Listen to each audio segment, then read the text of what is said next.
भद्रं भवाति नः पुरः। आदरणीय पवित्र आत्माओं,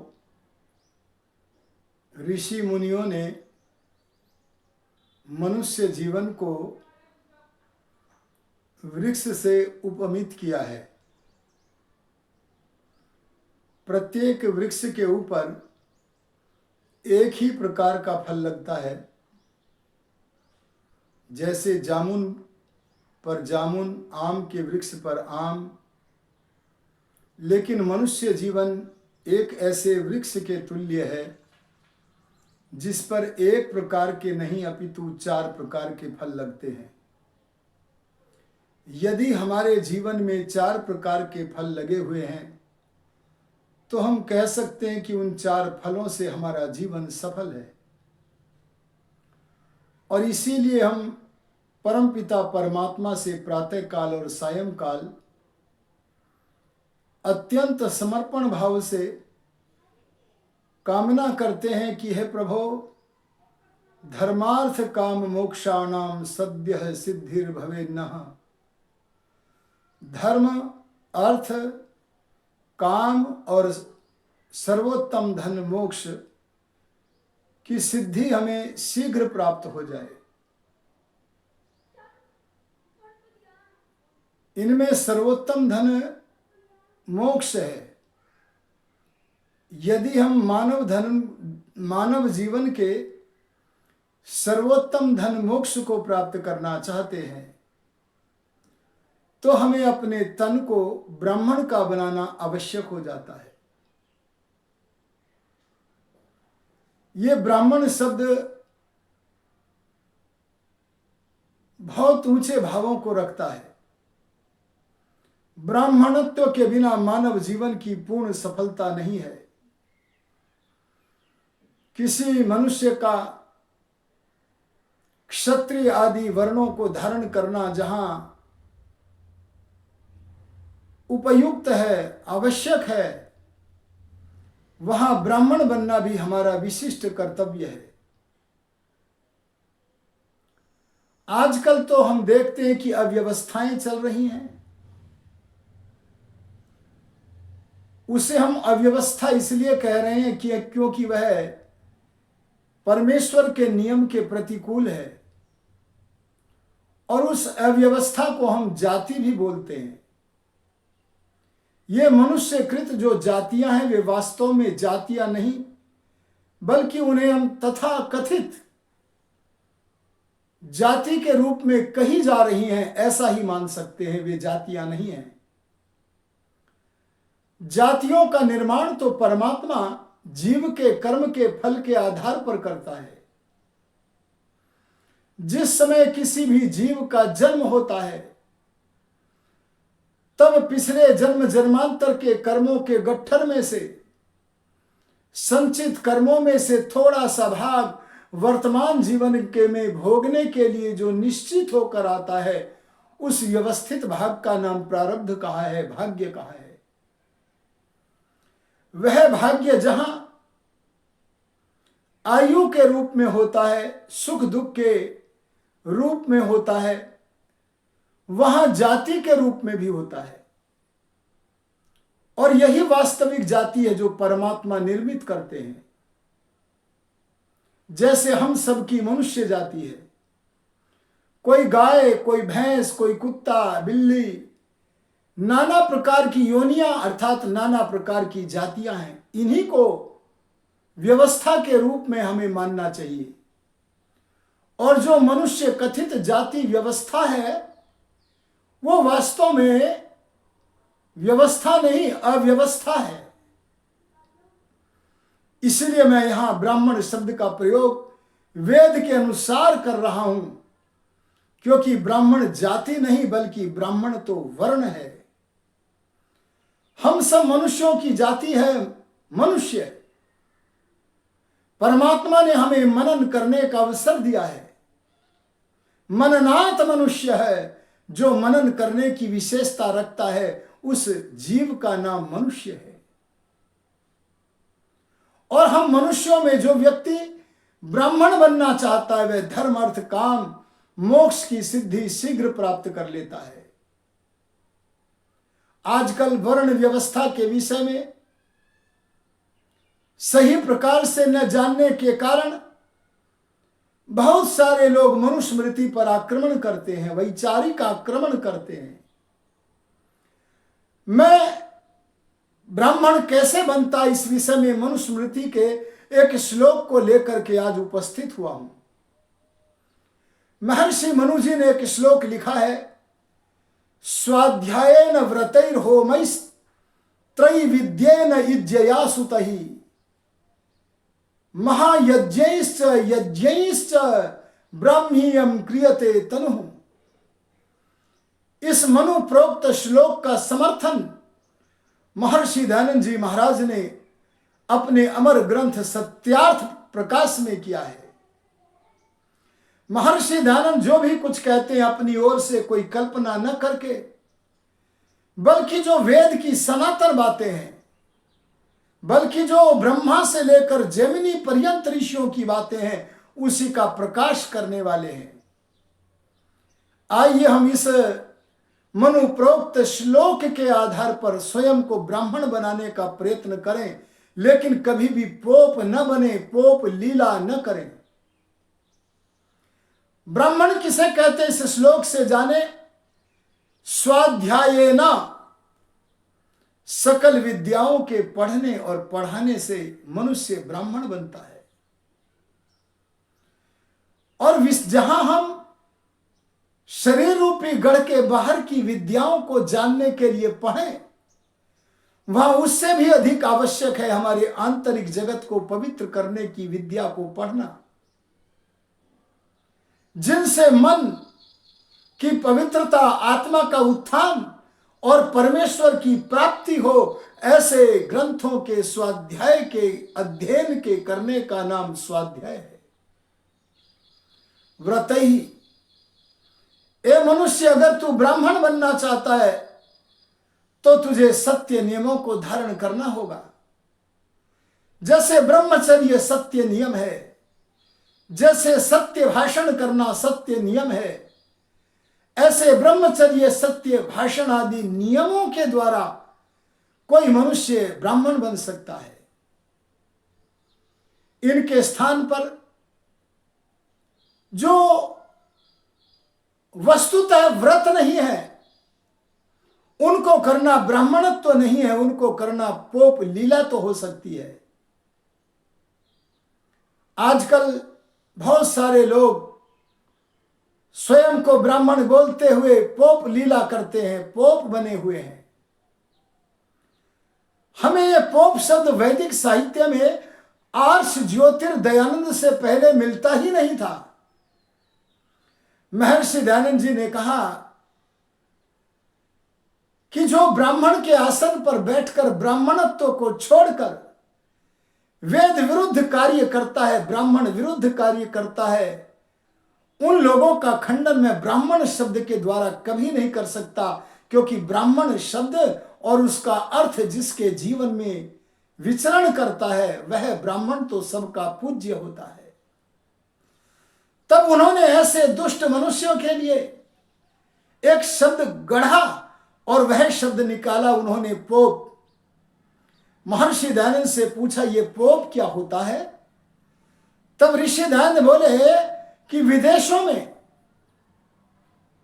वे ईसाई आदि विदेशी लोग जो अपने मध्य में बड़ा जिसे मानते हैं उसे पोप कहते हैं, लेकिन अपने यहां अरे वेदोक्त मत को मानने वाले समूह के भीतर जो भोले भाले लोग हैं, उनके भीतर जो उनकी अज्ञानता का लाभ उठाकर उन्हें कुएं में धकेलने का प्रयत्न करते हैं, अपनी दुष्ट अवैधिक लीलाओं के द्वारा करते हैं, उन दुष्टों का नाम पोप है।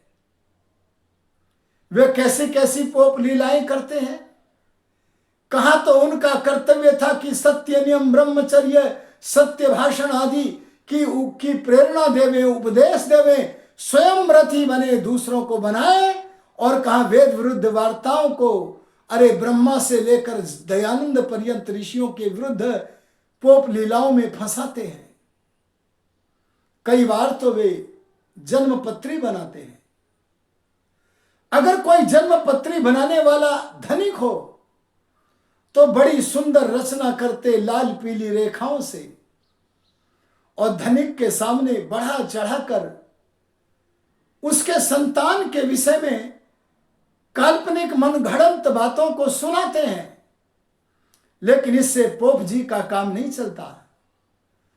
तब उन्हें अपनी लीला चलानी पड़ती है और फिर कहते हैं धनी से कि यह सब तो ठीक है, लेकिन इसकी अकाल मृत्यु का योग है, यह अधिक समय तक जीवित नहीं रहेगा। बताओ अब ये जन्मपत्री क्या शोक पत्र न बन गया? महर्षि दयानंद जी ने कहा पोप लोगों के बनाए हुए इस शोक पत्र से बचना चाहिए। यह जन्म पत्र नहीं बल्कि शोक पत्र है। सनातनी कभी भी शोक पत्र को नहीं बनवाता है। उसे इस तथाकथित जन्म पत्र को बनवाने की कोई आवश्यकता नहीं है। इस जन्म पत्र में आजकल तो कई वर्षों से एक लीला ये पोप लोग और करने लगे हैं, और वह लीला ये है कि ये लोग किसी कन्या को मंगली घोषित कर देते हैं, किसी बालक को मंगली घोषित कर देते हैं। बोले ये इसका मंगल अमुक अमुक भाव में आ गया तो ये मंगल ही हो गया, और बस विधान कर देते हैं कि इसके विवाह करने में देरी होगी। मैं देखता हूं जो अभिभावक इन पोप लोगों की जन्मपत्री के बहकावे में आकर अपने बच्चे का जन्म पत्र बनाकर उन्हें मंगली घोषित करवा लेते हैं, ऐसे बच्चों का विवाह वस्तुतः विलंब से ही होता है। लेकिन उसका कारण वह जन्म पत्र नहीं है, उसका तथाकथित मांगलिक होना नहीं है, अपितु उसका कारण है कि अगर कन्या मंगली है तो मंगली लड़का ढूंढते ढूंढते इतना विलंब हो जाता है कि बेटी का व बेटे का विवाह विलंब से होता है। कभी कभी शीघ्र यदि मिल जाए तो यथा समय भी हो जाता है। कहते हैं कि इनका गृहस्थ जीवन सफल नहीं होगा। अरे विचार करो, अगर ये मंगली की मूर्खता सनातन होती तो क्या मंगली की बातें आपके बाप दादा और उनके पूर्वजों के मध्य में होती? अरे समय समय पर ऐसी लीलाएं बनती रही हैं, बनती रहेंगी। इन लीलाओं से बचकर के सनातनी बनो, ऋषि मुनियों की तरह बनो, राम और कृष्ण की तरह बनो, भगवान के भक्त की तरह बनो। अपने सुकर्म करते हुए कर्मों पर विश्वास करो, क्योंकि कर्म का फल से सही सही देने वाला परमात्मा है। कहो त्वं ही नः पिता वसु, त्वं माता शतक्रतो बभूविथ, अथा ते सुम्नमी वहे। अरे जामा मस्जिद में जाकर के भी महर्षि दयानंद का शिष्य स्वामी श्रद्धानंद इसी मंत्र के द्वारा परमात्मा की उपासना कर रहे हैं। मैं कहना चाहूंगा इन मंगली के झगड़ों को छोड़ो। पहले एक संतोषी माता इन पोप लोगों ने चलाई थी, और आजकल इन लोगों ने एक लड्डू गोपाल चला दिया है। ऐसे ऐसे विद्या के शत्रुओं को तुम ब्राह्मण मत मान लेना, बल्कि ये सारे के सारे पोप हैं। मैं कुछ लोगों के जो प्रसिद्ध हो गए हैं उनके नाम भी गिनाता हूं। एक है राम भद्राचार्य, एक है अविमुक्तेश्वरानंद, ऐसे चारों शंकराचार्य हैं। और भी बहुत सारे वेद विरोधी बाबा हैं जो संतों ने कहा ऐसा तो बोलते हैं। संत अच्छा होता है, पर संत से भी ऊंची अगर कोई उपलब्धि होती है तो उसका नाम ऋषित्व है। ये उस ऊंची उपलब्धि का नाम ही नहीं लेते। अगर ये कहे कि ऋषियों ने कहा तो लोग पूछेंगे कहां कहा, और जब बताया जाएगा तो इनकी पोप लीला बंद हो जाएगी। इसलिए धूर्तों को संत बोलकर स्वयं को भी संत बोलने लगते हैं। पर जब सच्चा गुरु दयानंद आया, अरे सूखे उद्यान में भारत रूपी उद्यान में जब दयानंद रूपी कोयल बोली, तब उसने कहा कि मैं तो संसार को जो जनाने आया हूं, मैं ब्राह्मण तो संसार को जो वेद की बातें हैं और जो ब्रह्मा से लेकर जैमिनी पर्यंत ऋषियों की बातें हैं उन्हें बताने आया हूं। देखो ये लोग क्या कहते हैं, ये लोग आरक्षण कर देते हैं, आरक्षण, और आरक्षण के आधार पर कहते हैं तुम अमुक तथाकथित जाति के हो। ये तथाकथित शब्द मैं बोल रहा हूं, वे नहीं बोलते। तुम अमुक जाति के हो, तुम अमुक जाति के हो, तुम अमुक जाति को, न जाने कितनी सारी जातियों को बना करके सनातन धर्म का नाश करने का प्रयत्न किया है। आज जितनी भी सनातनियों के मध्य में जातियों का निर्माण, तथाकथित जातियों का निर्माण हो रहा है और उनके प्रधानमंत्री आदि बन रहे हैं, क्या वे विधर्मियों से संग्राम करने के लिए बन रहे हैं? अरे वे सनातन का नाश करने के लिए ही बन रहे हैं। अपने बंधुओं से अपने को बड़ा दिखाकर उनसे ही युद्ध करने के लिए बन रहे हैं। इसलिए अगर हम सनातन को ऊंचा उठाना चाहते हैं तो वास्तविक जाति को पहचाने। हमारी जाति मनुष्य है और वर्ण केवल 4 हैं, ब्राह्मण, क्षत्रिय, वैश्य व शूद्र, और अन्य तथा कथित सारी जातियों का परित्याग करो। और ये वर्ण भी जन्म से नहीं होते। चातुर्वर्ण्यम मया सृष्टम गुण कर्म विभागशः। जहां वेदों ने कहा, जहां सारे ऋषियों ने कहा, वहां आज से 5000 साल पहले की ही बात बता रहा हूं। गीता में योगी राज कृष्ण कहते हैं, मैं उपदेशक कृष्ण 4 प्रकार के वर्णों का उपदेश करता हूं और ये चारों प्रकार के वर्ण गुण के, कर्म के, स्वभाव के आधार पर हैं। अगर आपका पीछे से ऐसा स्वभाव बन करके आया है अथवा इस जीवन में बनाया और कर्म और गुण भी ऐसे हैं, तो इस ब्राह्मणत्व के कारण ही आप ब्राह्मण है, अन्य कोई कारण ब्राह्मण बनने का नहीं है। इसलिए मैं कहूंगा, न पोप बनो न बनाओ, मैं कहूंगा कि ब्राह्मण बनो और बनाओ। मैं कहूंगा कि मनुष्य बनो और बनाओ। मैं कहूंगा क्षत्रिय बनो और बनाओ। मैं कहूंगा वैश्य बनो, अभाव को दूर करके पदार्थों का भाव करके बनो। और मैं कहूंगा जो वर्ण को ग्रहण करता है, ऐसा एक सवर्ण है शूद्र, जो सोचता है कि मैं गलत मार्ग पर नहीं चलूंगा, बल्कि ब्राह्मणों की सहायता करता हुआ जो विद्या में बढ़ती कर गए हैं, उन ऐसे लोगों की, क्षत्रिय लोगों की, वैश्य लोगों की सहायता करता हुआ उनके काम को बढ़ाऊंगा। अगर मैं काम को बढ़ाऊंगा तो अपने सत प्रयत्न से, भगवान की महती कृपा से, एक दिन मैं भी वैश्यत्व को, क्षत्रियत्व को व ब्राह्मणत्व को प्राप्त करूंगा।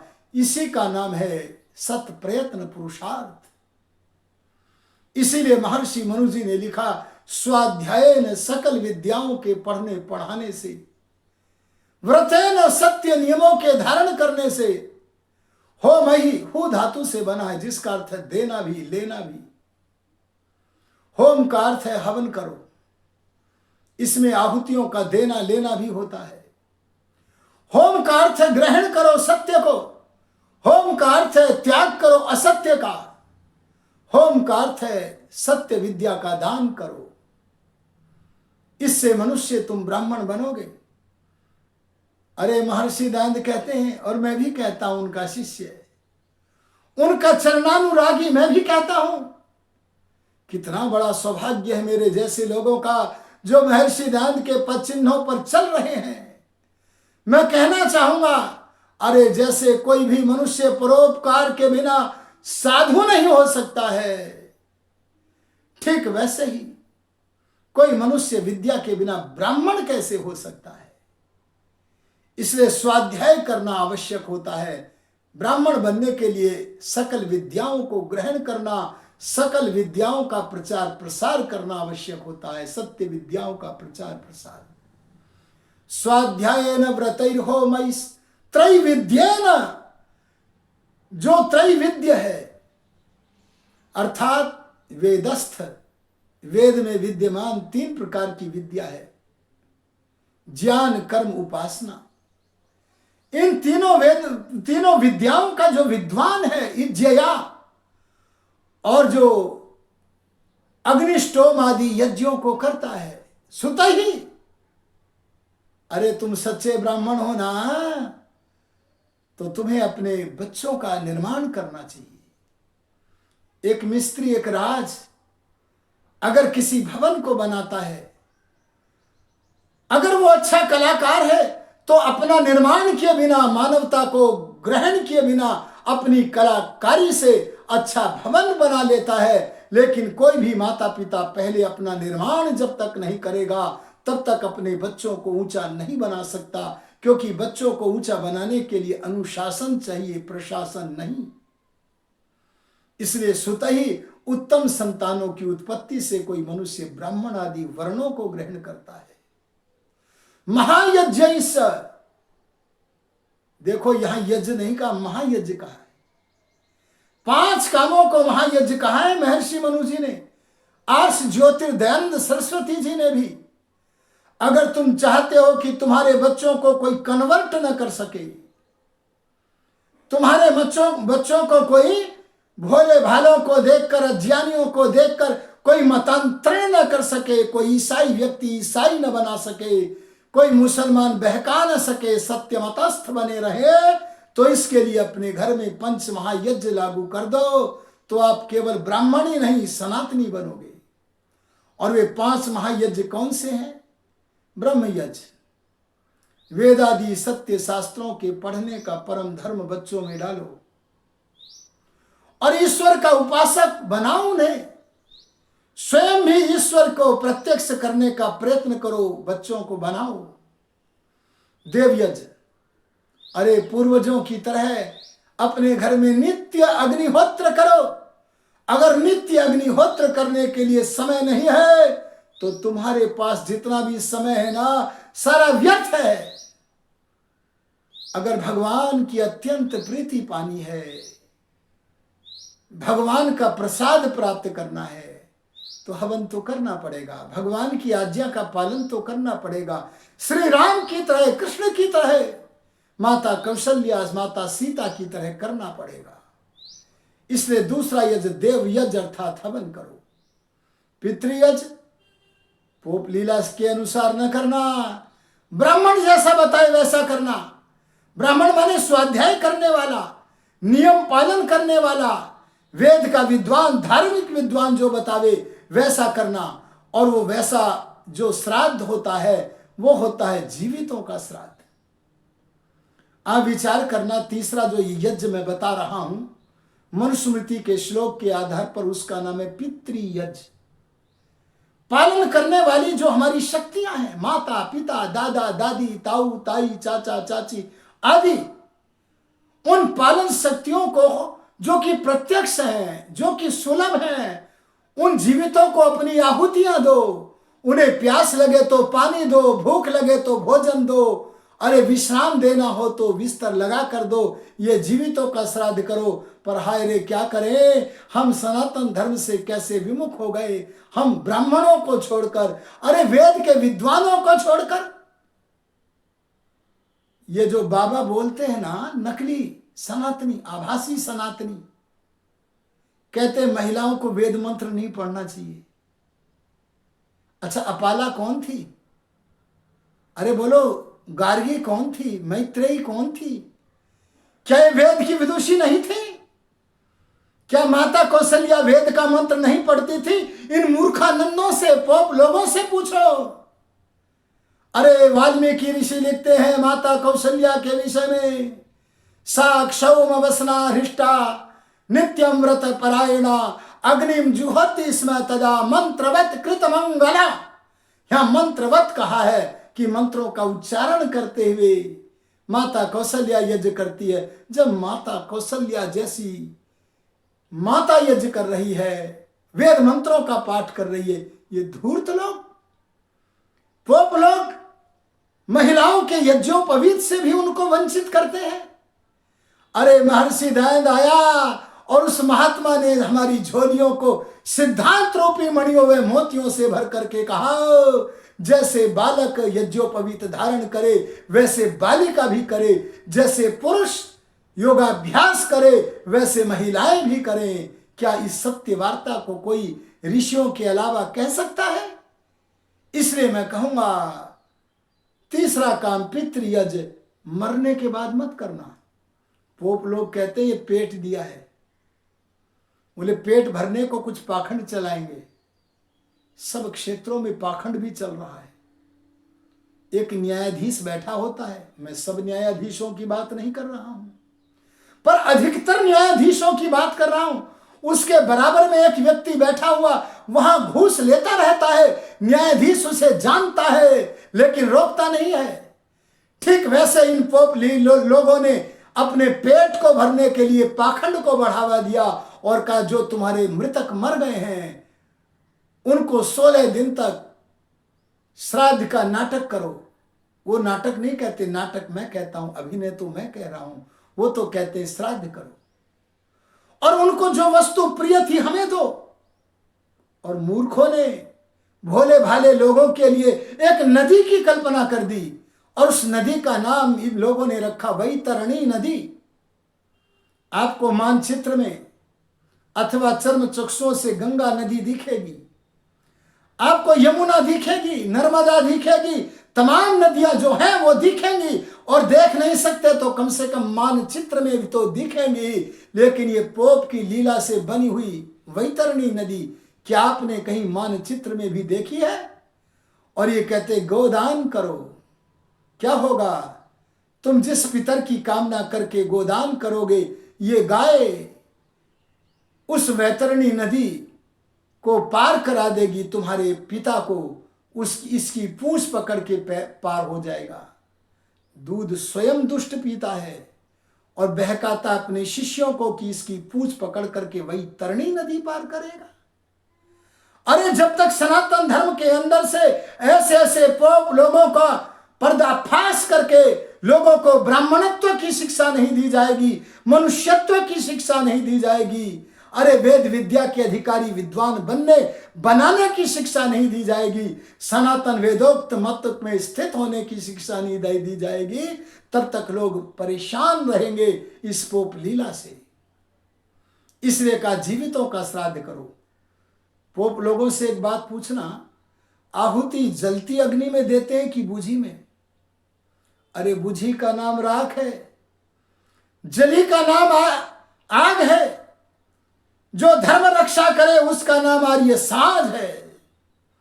मैं आपसे कहूंगा इनसे पूछना जलती अग्नि में आहुति लगेगी कि बुझी हुई राख में, तो सबको कहना पड़ेगा प्रज्वलित अग्नि में ही। घृतम तीव्रम जो होता है, जो तीव्र अग्नि है उसी में आहुति लगेगी।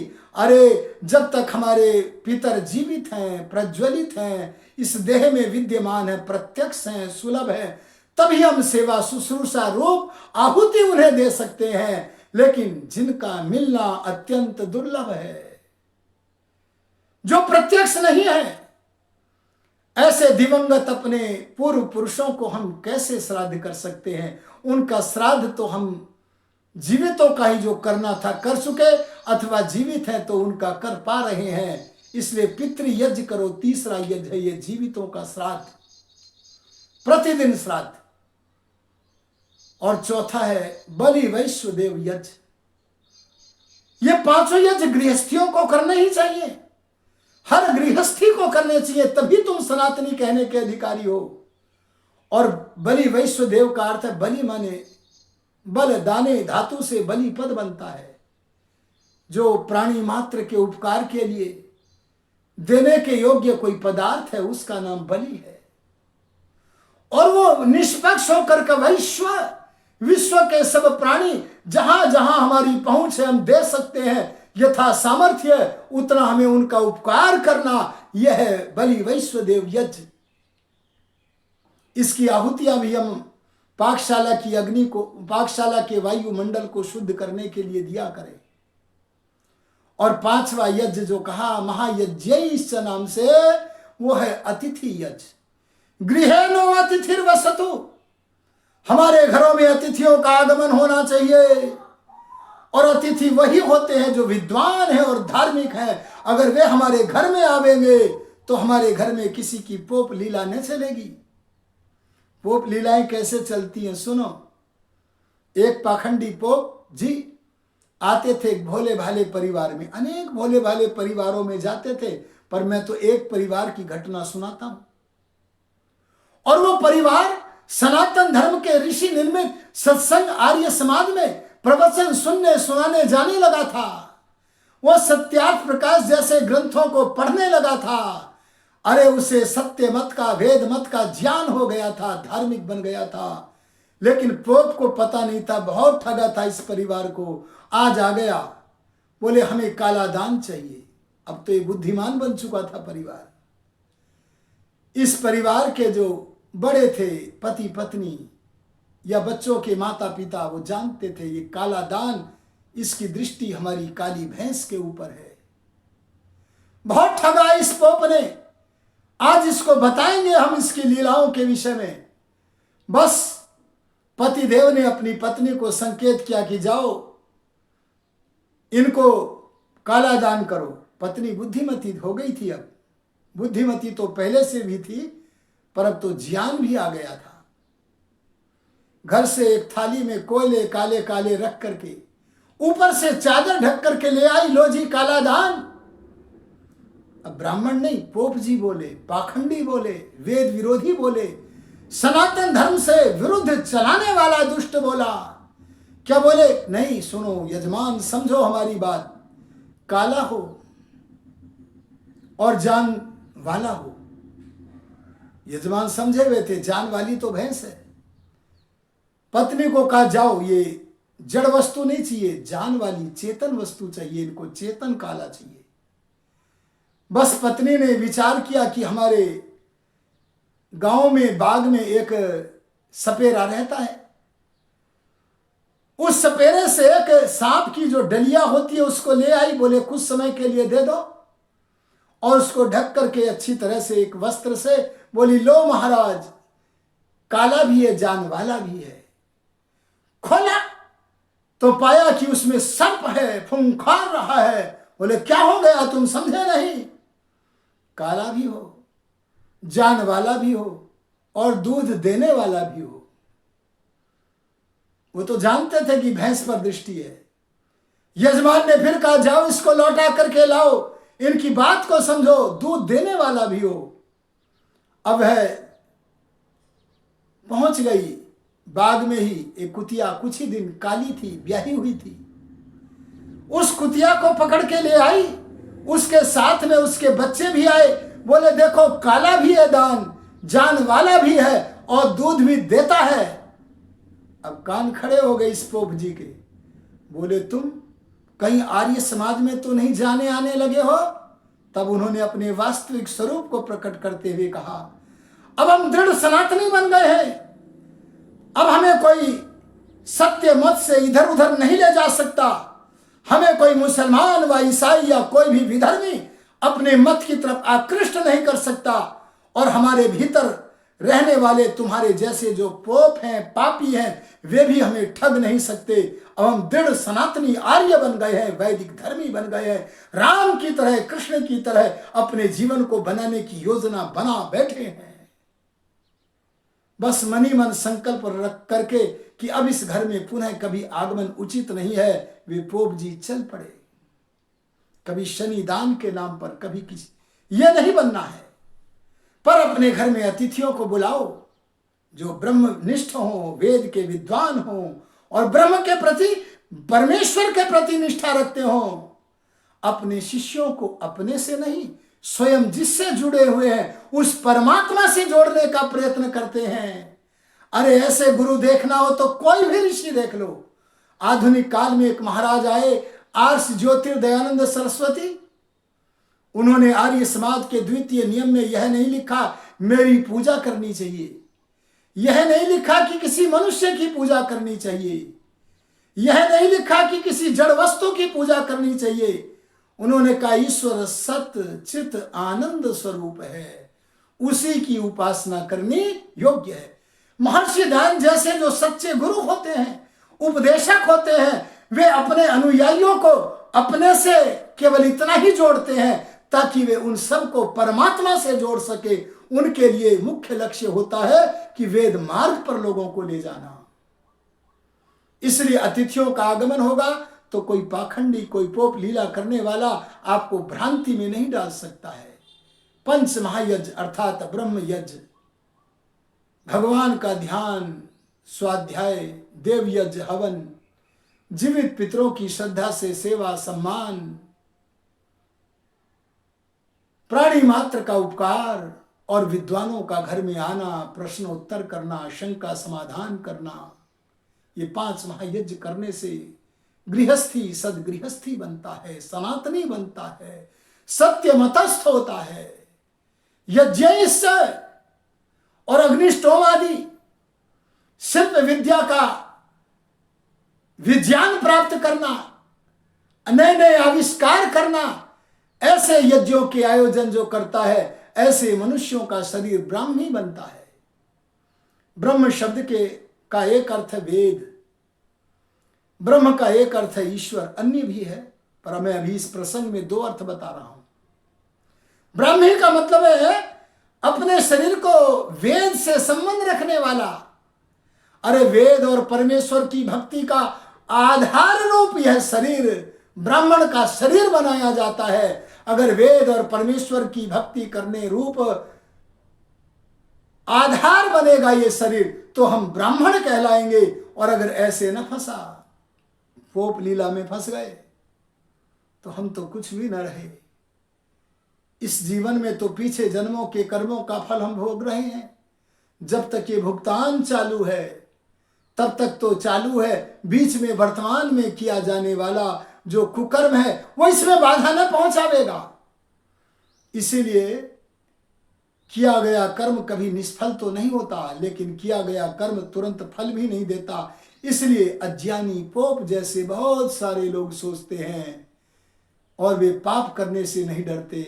उन्हें विश्वास नहीं होता कि समय आवेगा। ये जीवन तो एक काल का थोड़ा सा क्षण है। आगे जीवन में न जाने छिपकली बनना पड़े, कुत्ता बिल्ली बनना पड़े। इससे बचो, भगवान से डरो, वह बड़ा बलवान है। ऐसे करेंगे तो हम सत्य मतस्थ होंगे, अपने जीवन की उन्नति करेंगे, सच्चे सनातनी बनेंगे। इन्हीं शब्दों के साथ यदि आपको इस चलचित्र दृश्य के विचार सनातनी लगते हैं, सत्य से परिपूर्ण लगते हैं, तभी आप अपने इस सुखमग्न वैदिक संस्थान नामक YouTube चैनल को अवश्य ही सब्सक्राइब करें और इसके बराबर में जो छोटा सा घंटी का चिन्ह है उसे दबाएं, तब सभी या ऑल लिखा होगा उसे भी दबाएं।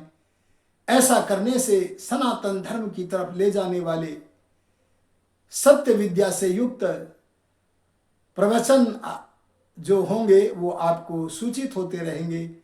आपको जब अवसर मिलेगा आप सुन सकेंगे। इसी इच्छा के साथ, इसी प्रेरणा के साथ आप सबका अत्यंत मंगल चाहता हुआ वाणी को विरमित करता हूं। ओम शम।